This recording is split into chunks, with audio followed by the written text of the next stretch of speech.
So, man, it's been a little while since the fan base has heard from you. What have you been up to these last couple months since committing? Man, nothing, just putting the work in, man. I'm really like trying to force myself to like calm down because I be getting too excited, knowing that I'm gonna be there in a few days now. But like leading up to it, really like I'm just trying to take it day by day. I'm not trying to get myself too amped up, but like I'm excited, man.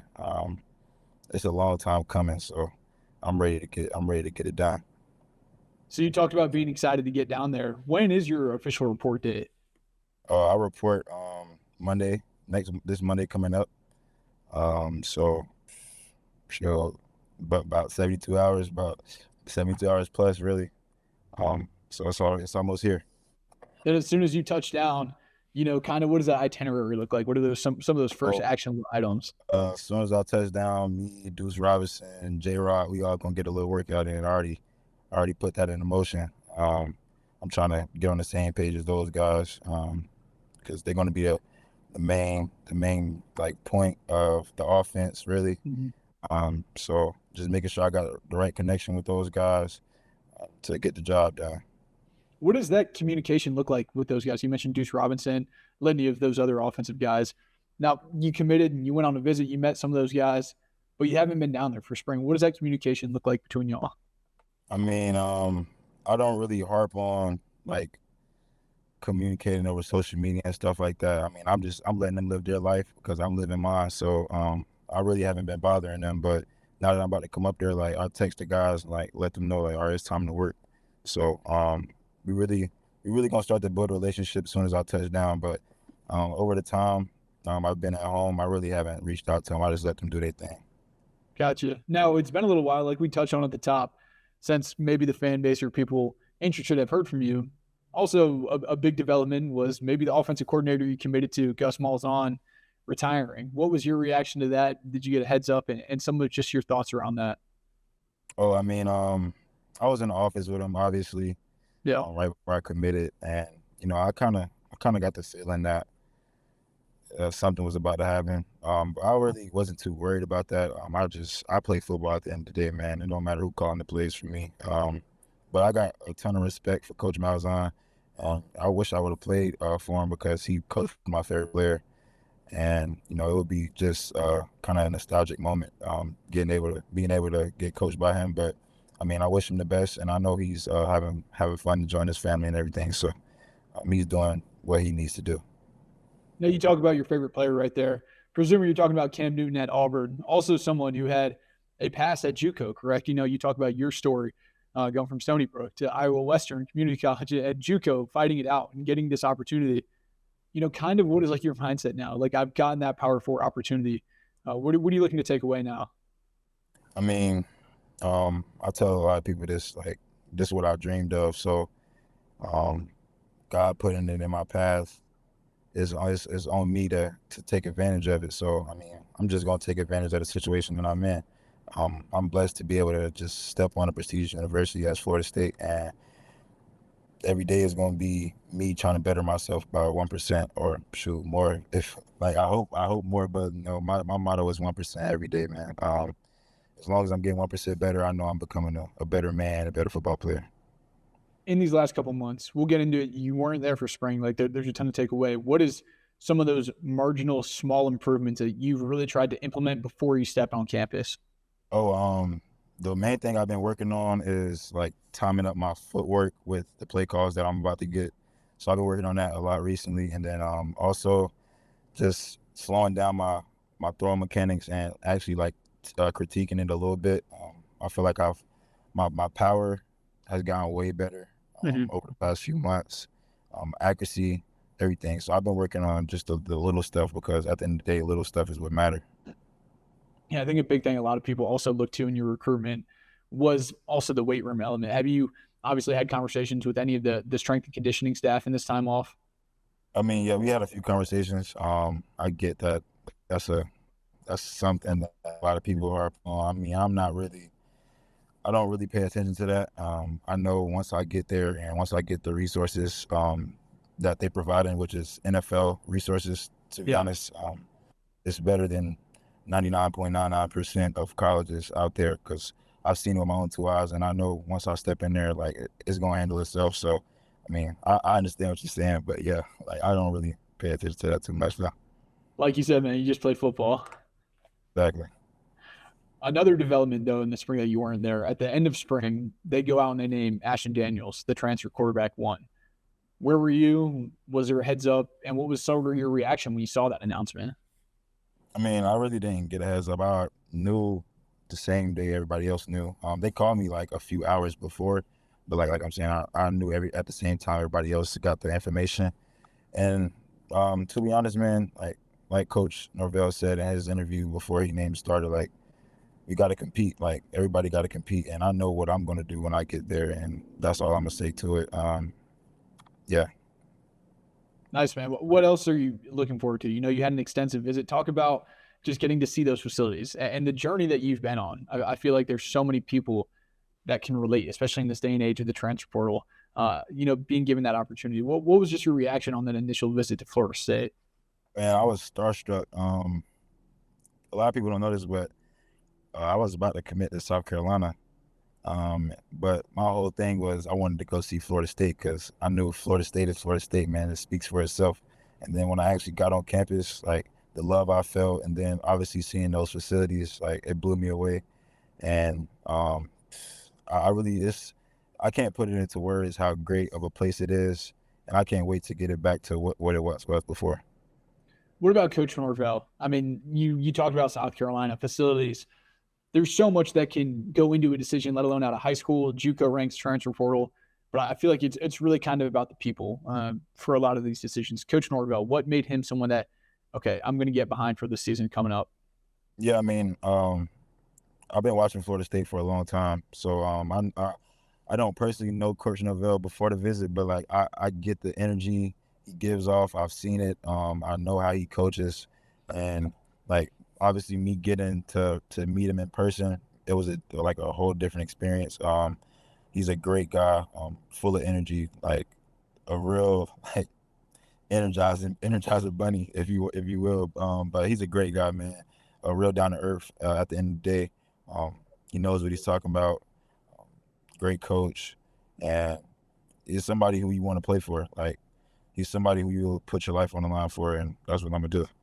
I believe on your visit, you also cross paths with the new general manager, John Garrett. What was your interaction like with him? It's a very different age of college football. There's a lot of different conversations that get had. How was that whole process for you and your family? I mean, it was good.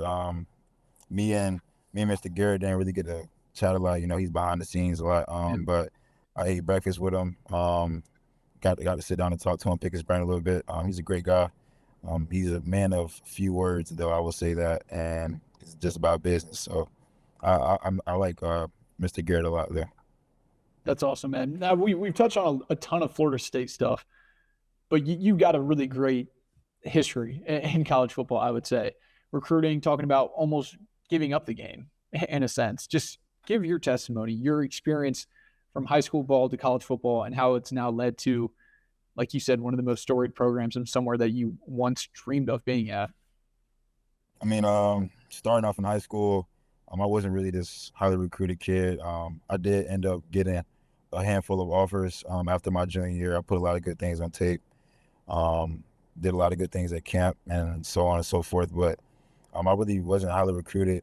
I felt like I should have been, but I wasn't really doing the correct things. Like I wasn't handling my school, which I should have been. But so that really kind of put me at the bottom of the totem pole. Like even though I was this talented kid, schools look for you being both, not just athlete but a student athlete. So that was on my end of not handling my part. So I ended up committing to Georgia State. They changed staffs near the middle of the year, or like almost near the end, and so I didn't have a scholarship, nowhere to go. And near Christmas time, around New Year's, Stony Brook reached out, offered me, and I just felt like it was a place for me to go to get my feet wet real early, because that's what I wanted to do. I wanted to play my true freshman year, and they gave me the opportunity. They let me come in and compete in camp, and that's all I asked for. There, started a few games, ended up getting hurt, and then I didn't play the rest of the season. And then near the end, they had a plan for me, but I mean, I didn't see myself in that plan.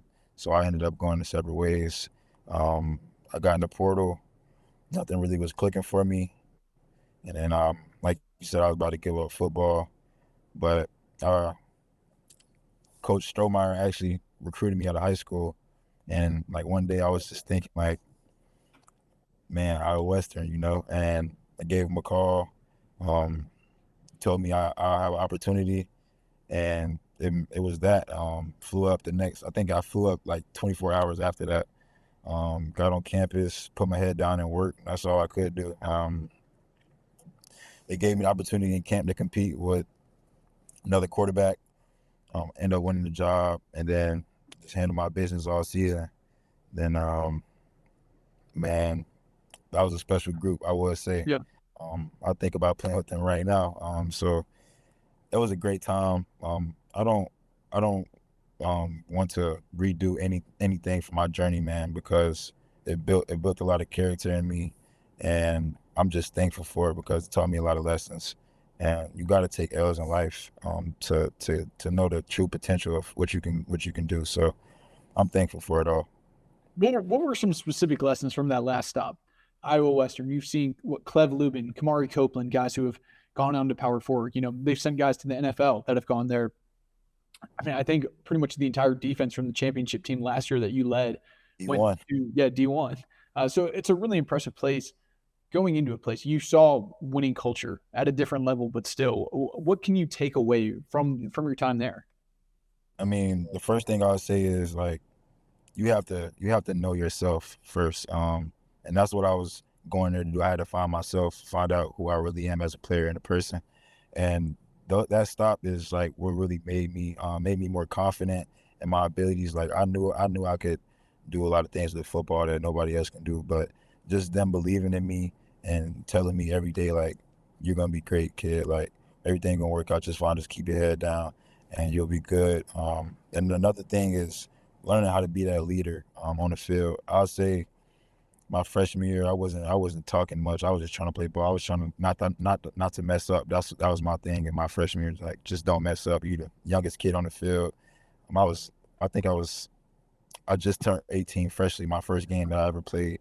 So like I was just in my head like don't mess up. And then when I got out of Western, like I said, everybody believed in me. And the thing was like this is your team. Like we gonna go as far as you lead us. So just knowing that and being able to have a voice on the field. Like my teammates respected me and I respected my teammates, and like nobody could say something to another person and it'd be a problem. Like we all understood the goal, which was national championship, which we completed. So we all understood where we needed to go and what we needed to do to complete that. And like I said, it's a special group, man.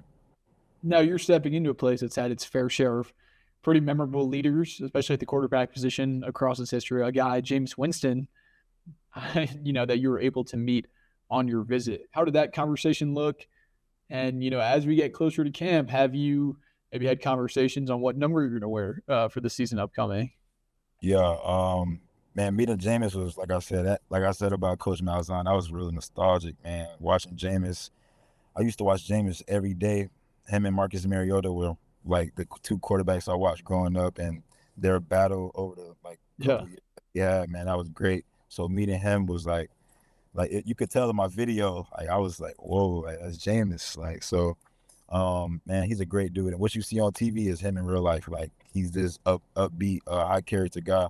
And I had a great conversation with him. And about the number thing, man, I'm not wearing 5 this year. Trey Watson is wearing 5 this year. I'm being an Uno this year, man. So, but hopefully next year I can speak to him about it, putting that 5 back on. But right now, man, Uno. And I guess just lastly, as we close, a couple more, what are you most looking forward to? I'm sure the last couple months, maybe not agonizing, but just like you said, I think more excitement that you're getting down there. What are some of those things that you're most excited to? Just moving to Tallahassee, getting around the team, and knowing that football's right around the corner for you. Yeah, man. Really, like I said, I just want to play ball, man. So just even stepping on the practice field, I'm gonna take advantage of it. That's all I want to do. I just want to play football. And at the end of the day, I know everything gonna handle itself. But yeah, just football is the only thing on my mind, and I just can't wait to play in front of 70,000 strong at Doak Campbell, man. Now, a couple more. Have you talked with the quarterbacks at all in this time? I know you said Deuce Robinson, you didn't bother him too much, but have you talked with Ashton Daniels or some of those other guys like about, like you said, you already got some early plans to get some extra work in? What does that communication look like? Yeah, I haven't really got the chance to speak to any. I spoke to Ashton a few months ago, like when I committed, but that was really it. I've just been keeping in contact with Coach Tucker, and that's about it. I really haven't got the chance to meet those guys, but I obviously click with them when I get on campus, and everything should be good when I get there. And definitely No, I'll definitely invite them to the throwing sessions as well, because no matter who's stepping on the field, we got to be the best team in the nation. nice. I'll get you out of here on this one. I know you've talked about what you've done in the interim, but what is one thing that you look to do this summer into fall camp, whether it's the playbook, footwork, drop, building just connection with the players that you really want to take away from the summer segment? I just want to prove myself, man. I just want to put my name out there. Like, I don't just want to be this JUCO kid that Florida State just got on a whim. Like, oh, he won a Player of the Year. Okay, cool. He's JUCO though. Like, we don't respect him. Like, I want to earn respect, and that's what I'm coming in there to do. Like all the things you mentioned, like footwork, team camaraderie, all that, man. That's gonna handle itself. But what I need to do is I need to put my foot down and make a mark. And then once that happens, like I said, everything handles itself. Nice. Malachi, I appreciate it, man. I appreciate you.